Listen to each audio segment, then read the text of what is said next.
HD.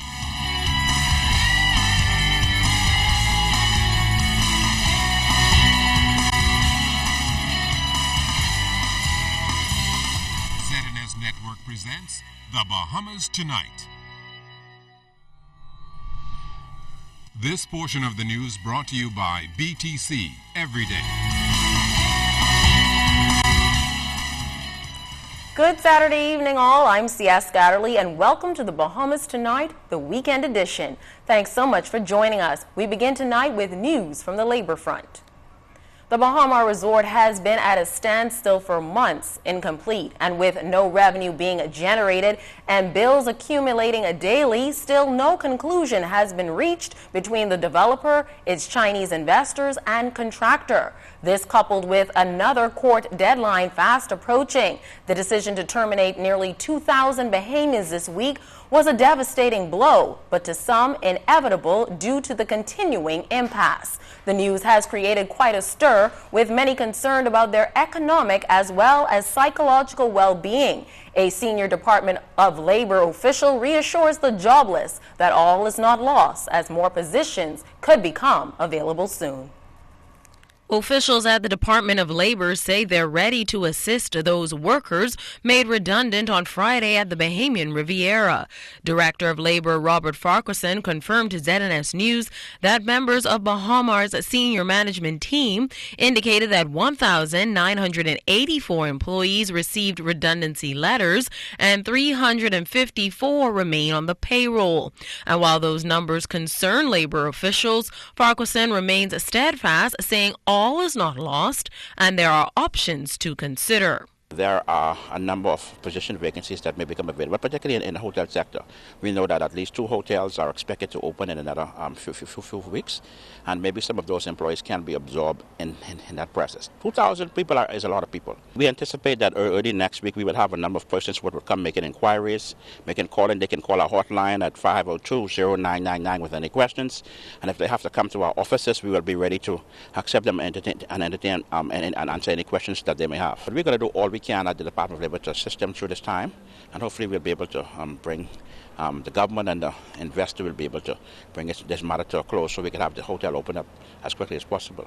Provisional liquidators reportedly had an issue with Bahamar employees still on the payroll, yet engaged in second jobs or double dipping. A number of those employees would have come to the Department of Labor, and I think every one of them would have signed a contract of employment that states that it didn't restrict them from having employment. What it did, it says you must advise the company of your employment, get authorization to have that second job, and then make sure that second job doesn't interfere with their job at the hotel. If you have a CEO and the CEO leaves the company, they may put a restriction and trade clause in his contract that he cannot work for a company, so forth. But the general principle is you should not work for another company that competes with your company. And so I think that's why that was enshrined in the individual contract of employment for those employees. Meantime, the labor executive urged those affected to use available resources from various government agencies, such as signing up for the employment exchange at the Department of Labor, Social Services, and unemployment benefit from the National Insurance Board. However, Farquharson remains confident they will be back on the job soon. I am extremely positive that the Bahama project will come to a positive conclusion. Notwithstanding the situation in the court, I believe that it is in the best interest of the Bahamas that the Bahama opens and opens as quickly as possible. I also believe that once Bahama opens, we could have an influx of Bahamians being employed at a company. It is estimated that some 5,000 to 6,000 people will be employed at that company.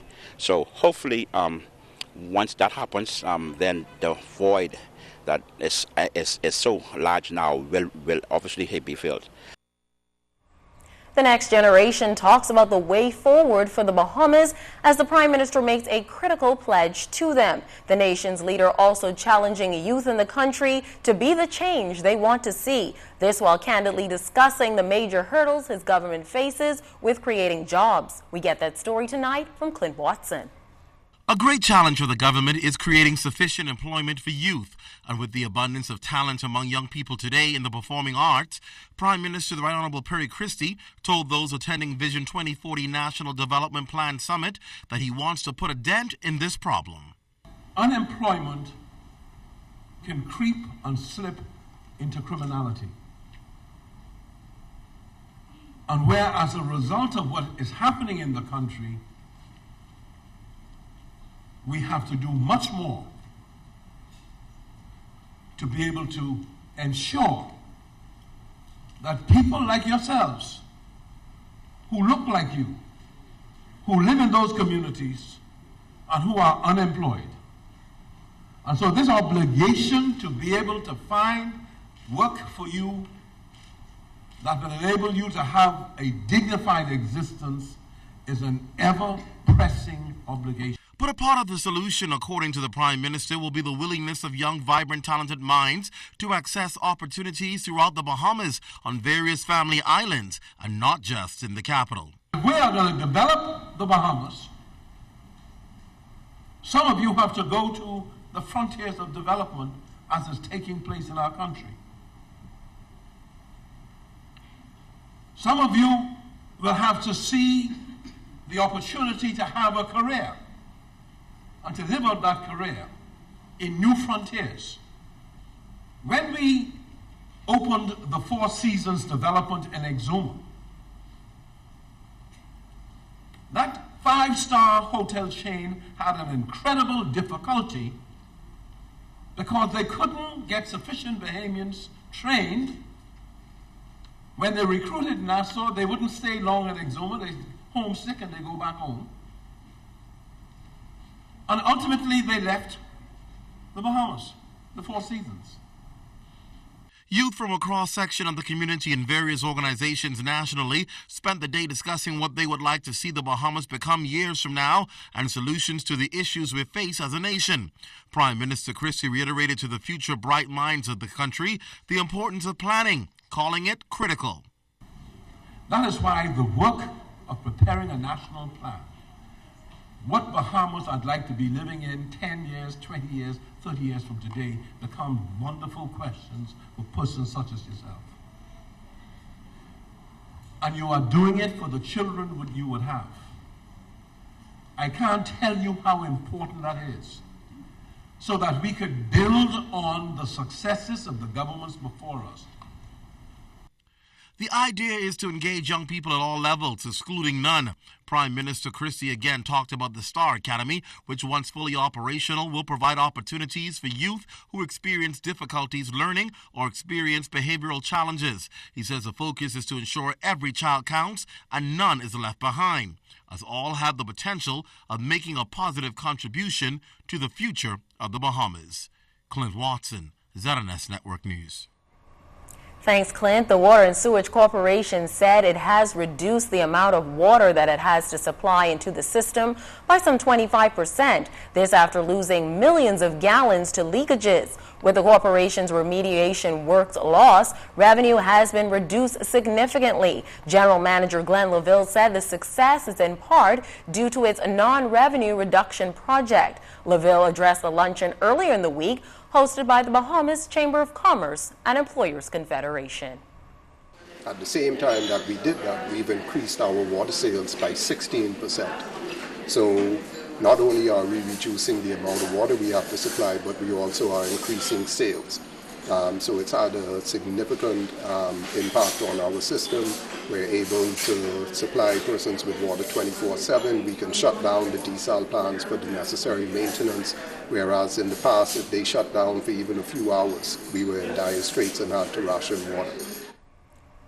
The general manager said the corporation's focus is its financial and operational sustainability. He pointed out that in the past 10 years alone, the company received $250 million in operational subsidies.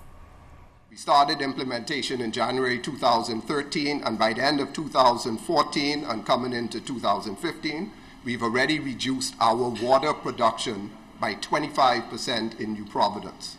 So we've gone from supplying 12 million gallons a day to now only supplying 9 million gallons a day, while also getting increased water sales. We've increased sales by 16%, and so while we've reduced our expenses, we've increased our revenue.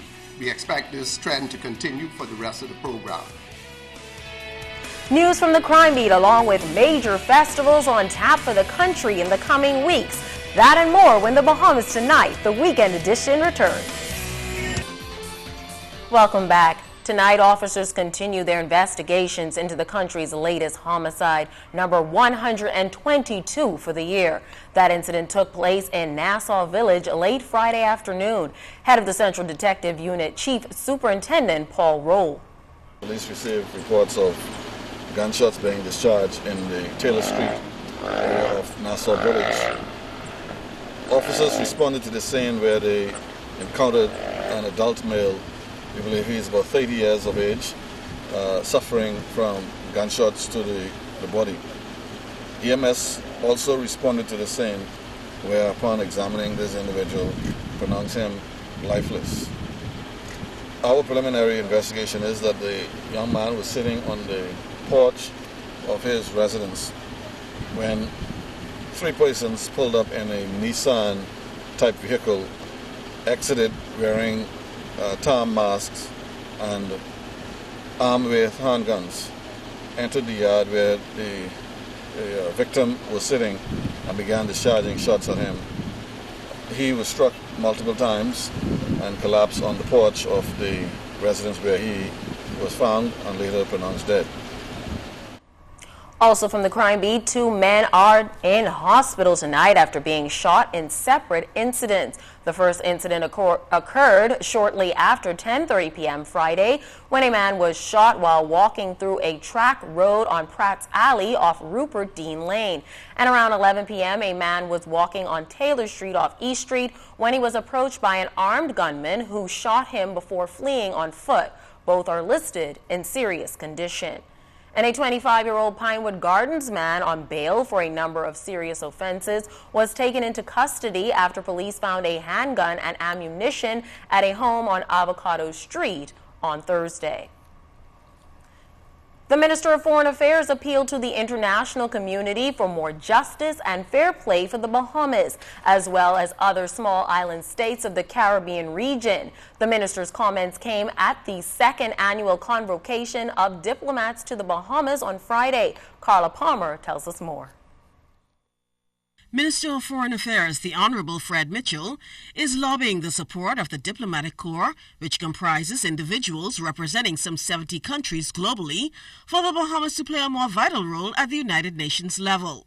We are asking for the support of your countries for our effort to become the first English-speaking Caribbean nation and small island developing state from CARICOM to sit on the United Nations Human Rights Council. There is the Latin American and Caribbean group in the United Nations, but no one from the Caribbean group has ever sat on the council. And we think it's time. Minister Mitchell highlighted immigration as one reason why the Bahamas could play a more contributing role. We think, more importantly, that we have something to contribute.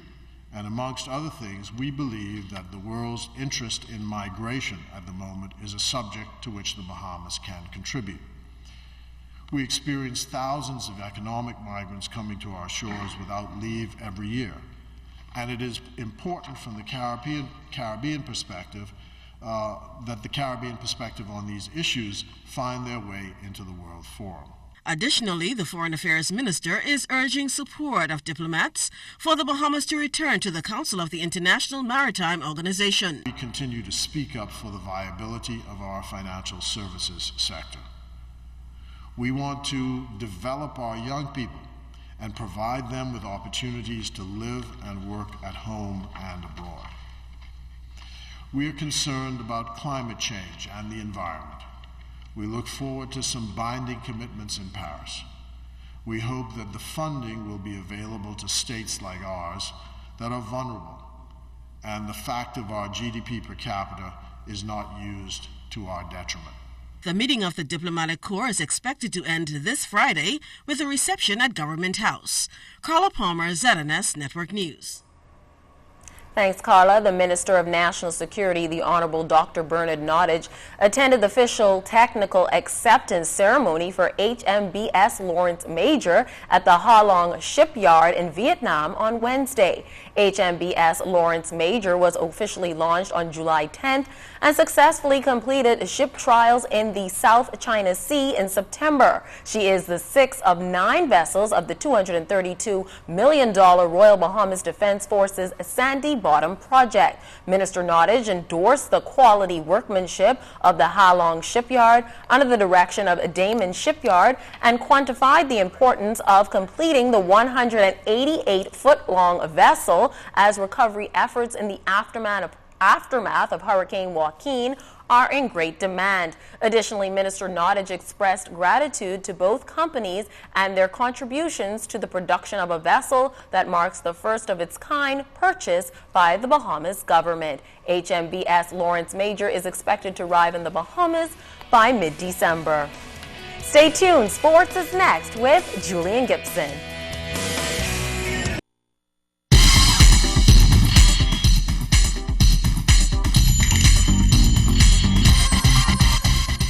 This is ZNS Total Sports, brought to you by Fourth Terrace Diagnostic Center.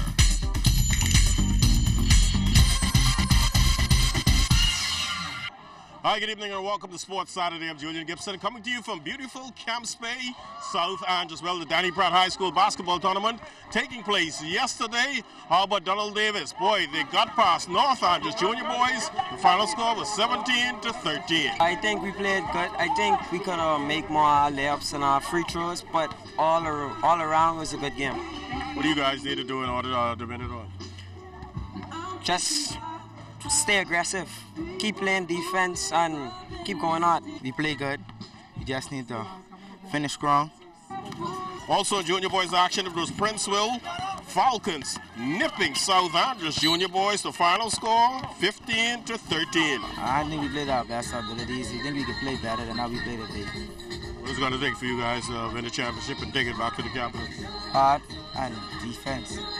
And our chemistry, talking on the court, and communicating together with each other. You won by 2. What was the difference in the ball game here today? Well, the difference is we had more heart than the other team. We rushed the ball, we should take our time and playing the ball. Our teamwork, our chemistry was bad. We play much better than we played before. What is it going to take for you guys to pull the championship out? Well, more heart, and more teamwork, and more effort. Now in senior boys action, after losing to Princeville, C.I. Gibson, Rattlers, boy, they roughed up Mount Carmel. The final score, 33-10. You know, this is a very important tournament for these young guys who are a part of our program and want to play basketball, and it was a good one for us. Is this your full team or you didn't bring all your players? Actually, my team didn't come. This is the guys who traveled for the team and got cut, who was a part of the C.I. Gibson program, where we continue to work and develop young men, and that's them. So, you know, it's good for them. It's a good opportunity for them to play and see what they and understand about the game of basketball. But they look good, though. They look like a serious contending team. Yeah, they are. I mean, you know, it's a possibility if they continue to play together and play smart basketball, they'll have a chance to make the playoffs and hopefully move and advance in the playoffs.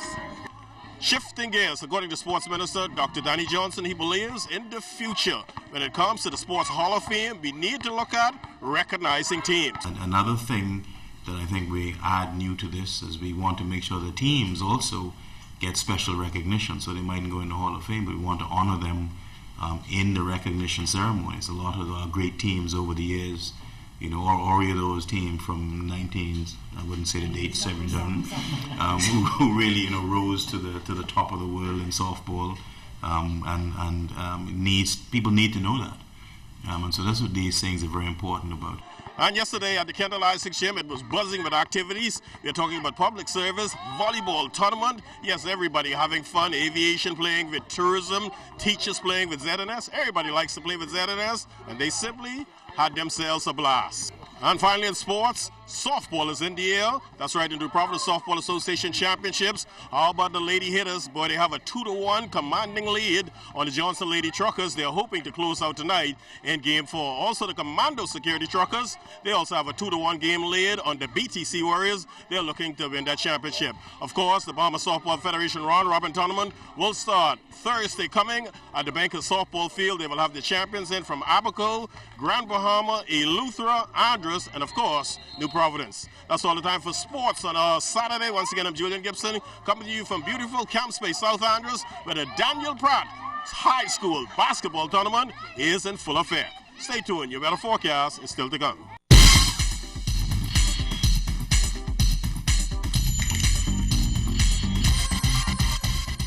This is ZNS Total.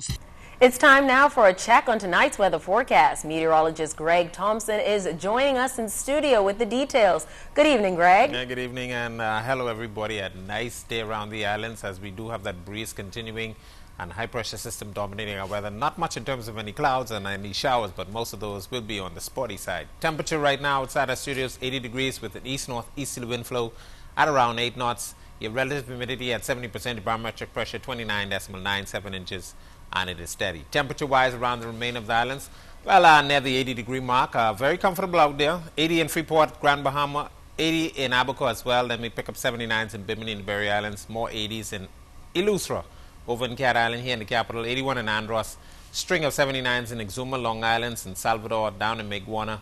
And then we pick up more 80s in Ragged Island Chain, Acklins and Crooked Island, Inagua. Our neighbors at the southeast, Turks and Caicos Islands, you guys are the warm spot in our region with 81 degrees at this hour. As I mentioned, beautiful conditions around the islands today, high pressure dominating our weather, much in terms of sunshine across our area. Some patchy clouds up there, the Grand Bahama area, all moving towards the west. A couple of spotty showers popping up near the Bimini, but those will be moving into the Florida area overnight. And we're enjoying a nice night out there. Temperature is very comfortable. Tropics remaining quiet. We do have Patricia, which was actually recorded as the strongest system ever recorded in the Pacific Ocean and probably globally in terms of pressure. Category 5 storm falling apart quickly, moving towards Texas, bringing some showers across there. Upper level low spinning to the east of us. That should slide towards the west, and we could see a couple of isolated showers with that, but all in all, the tropics remaining quiet, and we're winding down the Atlantic hurricane season. Forecast map showing a frontal boundary to the north of us, high pressure just to the south of that will dominate our weather for the next couple of days. That will keep us pretty much quiet, and it will actually keep all the frontal boundaries to the north of us. The winds expected to fall off starting late tomorrow into the early part of next week, so boating conditions will be nice. But for tomorrow and tonight, we expect those caution flags to be posted as the boating conditions are very rough out there on the waters, as well as the rip current risk is very high. Winds will be east, northeast, 15 to 20 knots. Sea is 4 to 6 feet over the ocean. We do expect some swells out there, so do exercise extreme caution, you boaters. Low tide will be at 3 minutes past midnight. Your high tide taking place at 6:17 in the morning. For your forecast tonight, it's going to be on the breezy side with a passing shower or two possible. Those will be quick in passing. 73 for your low. Tomorrow we're looking at carbon copy of what we had today. Sunny and breezy. Passing showers still in your forecast. High temperature will get into the mid to upper 80s. 86 expected here in the capital. Your 5-day outlook. No real change in terms of the weather. That high pressure system will dominate our weather for the next several days. And we continue to see how things will be shaping up over the next several weeks as we wind down the hurricane season. The tropics remaining quiet. And that's the way we like it. I'd like to also say happy birthday. I have a little niece that's celebrating a party. I should be there in a short while, so happy birthday to Vanna. Thank you so much, Greg. So that means good news weather-wise, yeah, right? We are starting to see a quiet trend in the tropics. So we are not quite out of the hurricane season, but it's on its way down. All right. Thank you so much, Greg. And be sure to bring me some cake from your niece's birthday. All right, well, that will end the Bahamas Tonight, the weekend edition. On behalf of all of us here, thanks for tuning in. But be sure to join us again tomorrow, same time, same place, on the station where only the sun covers the Bahamas better. Until then, have a super Saturday evening, Bahamas.